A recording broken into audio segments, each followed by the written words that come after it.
Hello everyone, my name is Grace Wilson and I'm here with Caroline Mason today and we are interviewing Matt Mercer.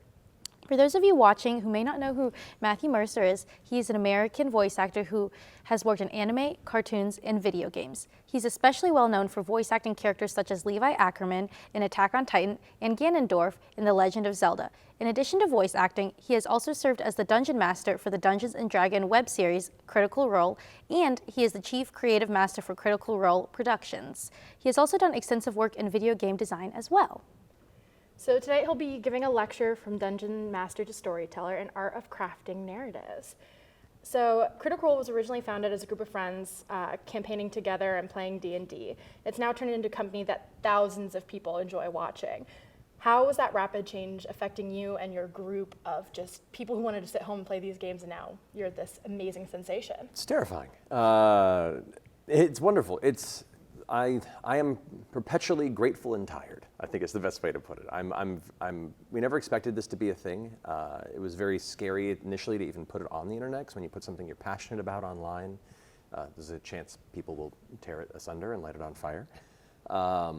But we were very grateful that we found a wonderful community that continued to grow ever since, and suddenly we had a business that we had to take care of whether we were ready or not.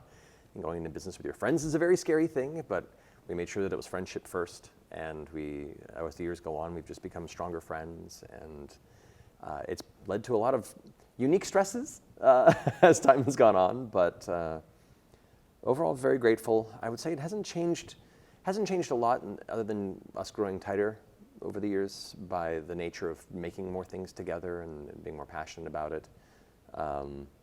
And feeling the responsibilities of now having a company where the things we do affect the livelihood of dozens of people we get to work and collaborate with, which is wonderful and also a unique stress. That's awesome. It can definitely take a lot of courage to put stuff you make out there. So yeah, it's wonderful. You just have to be prepared for the possible impact, but it's extremely fulfilling if you can find the courage. Gotcha. And then we wanted to ask you, do you have any tips for people that want to get into voice acting? Ooh. First things first, voice acting is based in the acting element more than it is the voice.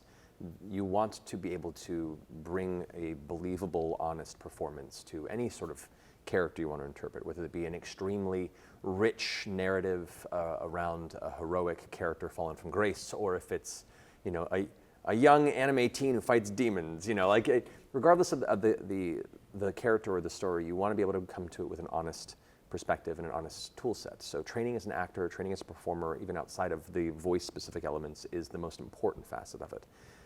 Having a toolbox of voices and dialects is useful, but it's not necessary. There are many very successful voice actors that just use their natural speaking voice, but they're very good actors.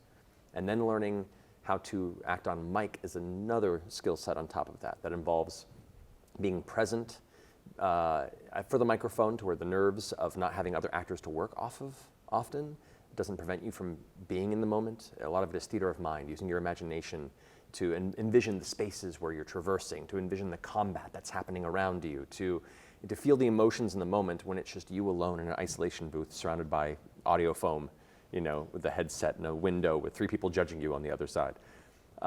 So getting more comfortable behind the microphone. Cold reading is a huge part of it, since often you don't get a lot of the scripts in advance. You have to be able to pick up the page and then go. And that comfort of making bold choices and informed choices on dialogue that you've seen for the first time comes with reading out loud and cold reading training for as much time as you can. So those are some pretty important tips. What is your process for creating the campaign setting books that you've written so far? Part of the process was learning that I had no previous experience doing this, and how do I do that? It was writing out what I felt I would want out of a campaign guide, looking to some existing books in the past that I've enjoyed when I was younger, and what about those I really identified with, and conveying parts of that structure over. And then checking my work with people I respected, going to people who had experience or at least had similar ideas of what people would want out of a setting book, and going, look at this, is it good, is it bad? I don't know, I've never done this before. And then as the years go on, being able to collaborate with other wonderful people and letting them bring their fresh ideas to what I've already done. I think I'm decent. I think the strongest stuff I ever do is part of a collaboration where everyone gets to bring something to the table. I think it's universal, honestly, let alone just my own personal work. So I think those are my favorite moments of any of the campaign development, is getting to a place where I can reach out to people and invite them to bring their own flavor to the world that I started with my friends. I love that. I love hearing about how you love to meet all these new people and collaborate with them. And then next, I wanted to ask you, what do you do to make sure that you're representing the experiences of the LGBTQIA plus community in your work? I am very grateful that I grew up in a space and in a family and in a social circle that was very, very queer friendly and diverse in perspectives and lives. I have members of my family growing up that were part of the community.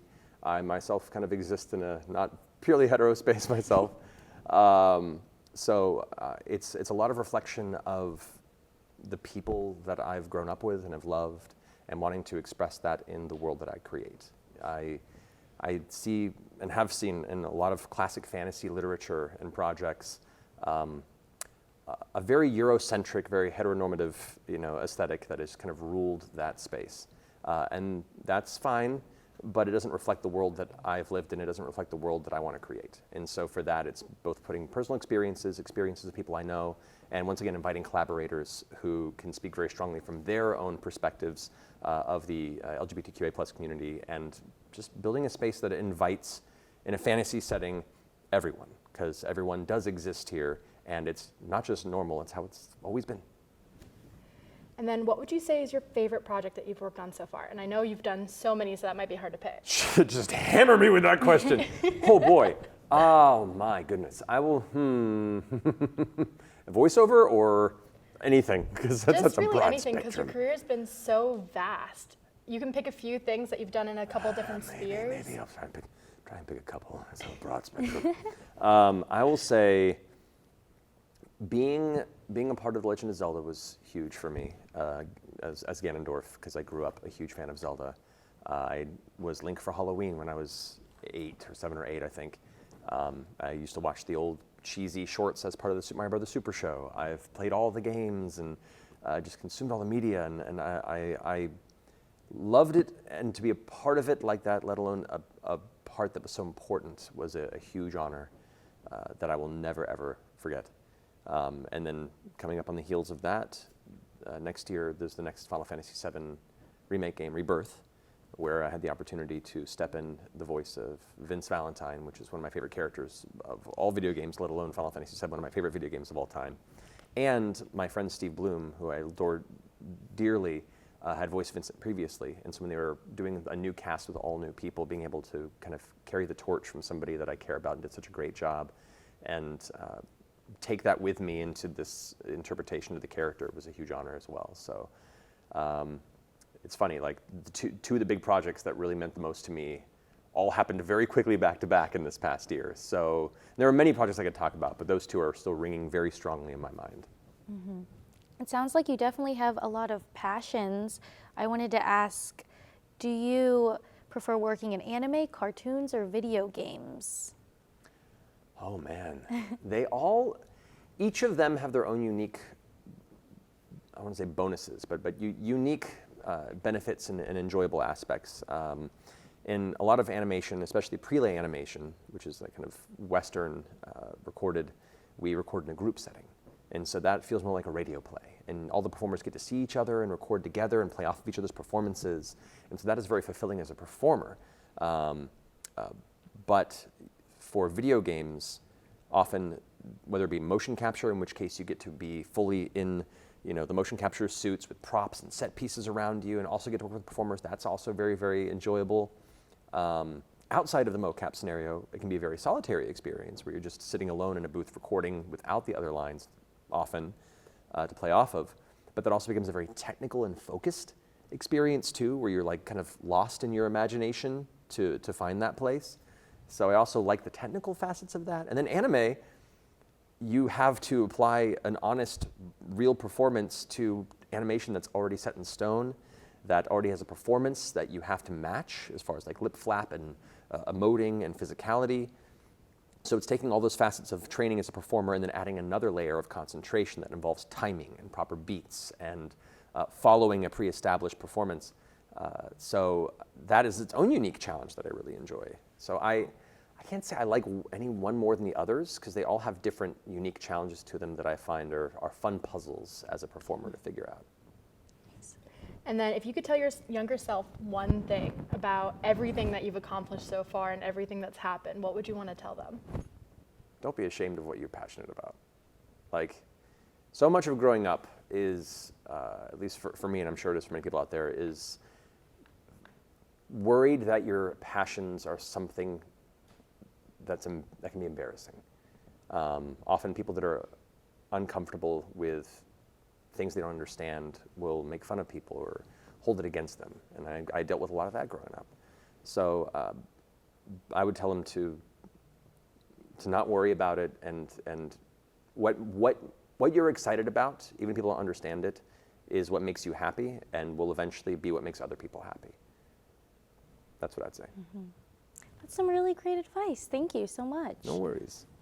Yeah, thank you. This was absolutely amazing. No, thanks for having me. Thank you so much for coming in today. We appreciate it. My pleasure.